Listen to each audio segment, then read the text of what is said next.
High income does not mean wealth. And the sooner you understand that, the faster your financial life changes. Because right now, most people are chasing the wrong scoreboard. They want the salary, the promotion, the six figures, the business revenue screenshot. But income is not wealth. Income is movement. Wealth is position. Income is how much flows through your hands. Wealth is how much stays under your control. You can make $40,000 and build wealth. You can make $400,000 and stay broke. That sounds extreme. It's not. Let's break something down that nobody talks about honestly. There are three financial levels: income, net worth, financial independence. Most people never get past level one. They increase income, they celebrate, they upgrade, they repeat, but they never convert income into ownership. And ownership is where wealth lives. Here's the simplest way to see it. If your paycheck stopped tomorrow, how long could you maintain your lifestyle? That number is your real financial score, not your salary, not your job title, not your business revenue, your runway. High income with no runway is just high pressure, and that's why so many high earners are stressed. They look rich, they feel fragile, because their life is expensive to maintain. The car payment, the mortgage, the subscriptions, the private school, the upgraded everything. Income rises, obligations rise faster. That's not wealth. That's velocity without stability. Let me explain something critical. Income is active. Wealth is stored power. Income requires your time, your energy, your effort, your attention. Wealth does not. Wealth works without you. If you must show up to earn, you are operating on income. If assets generate regardless of your presence, you are building wealth. That's the shift. And here's where most people get confused. They think, I'll build wealth once I make more. But what actually happens is this. You build habits at your current level, and those habits scale with your income. If you spend everything at $50,000, you'll spend everything at $150,000, just with nicer packaging. Income magnifies behavior. It does not fix it. Let's talk about lifestyle inflation. You get a raise. You feel successful. You reward yourself. Better apartment, better car, better clothes, better vacations.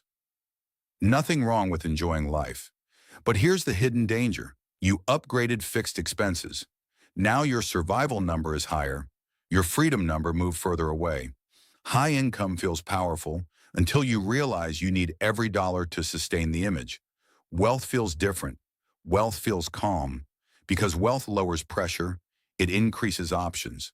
Here's a comparison. Person A earns $200,000 a year, spends $180,000, invests inconsistently, has high fixed costs. Person B earns $85,000, lives on $55,000, invests the difference consistently, owns appreciating assets. 10 years later, who has more control? Income alone doesn't answer that. Structure does. Now let's define wealth properly. Wealth is assets that produce income, not possessions, not status, not consumption. Assets, ownership in businesses, index funds, real estate, cash flow systems, equity, intellectual property, things that pay you. If your money isn't buying income-producing assets, you're not building wealth, you're funding lifestyle. And lifestyle disappears the moment income stops. Let's go deeper. High-income earners often face a hidden trap. They mistake complexity for progress. More accounts, more investments, more financial products, more tax tricks. But complexity without surplus is decoration. The real equation is simple. Income minus expenses equals capital. Capital invested equals wealth growth. If expenses rise with income, capital never expands. And without capital, there's no ownership. No ownership, no wealth. Now here's the uncomfortable truth. High income is addictive because it feels productive. You can always chase more. Another promotion, another contract, another client, another launch. It keeps you busy. But wealth building requires restraint, delayed upgrades, consistent investing, long-term thinking, patience. That's less exciting, it's quieter, but it compounds. Let's talk psychology. When people increase income, they unconsciously upgrade identity. I'm successful now, and success demands a certain lifestyle. So spending becomes validation. Car equals progress. Apartment equals status. Trips equal achievement. But none of those increase net worth. They increase burn rate, and burn rate determines pressure.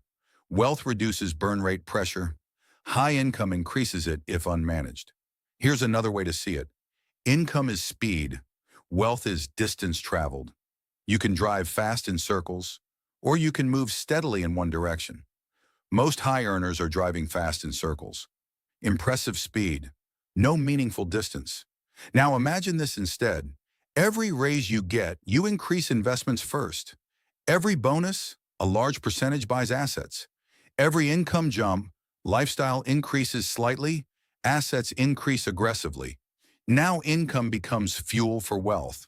That's when high income becomes powerful. Because high income isn't bad, it's a tool. But without conversion into assets, it's just cash flow. And cash flow without retention disappears. Let's address another myth. Once I hit 6 figures, I'll feel secure. Security does not come from income. It comes from insulation, emergency reserves, low fixed expenses, diverse income streams, asset-generated cash flow. That's insulation. If your entire financial life depends on one paycheck, even a large one, you're exposed.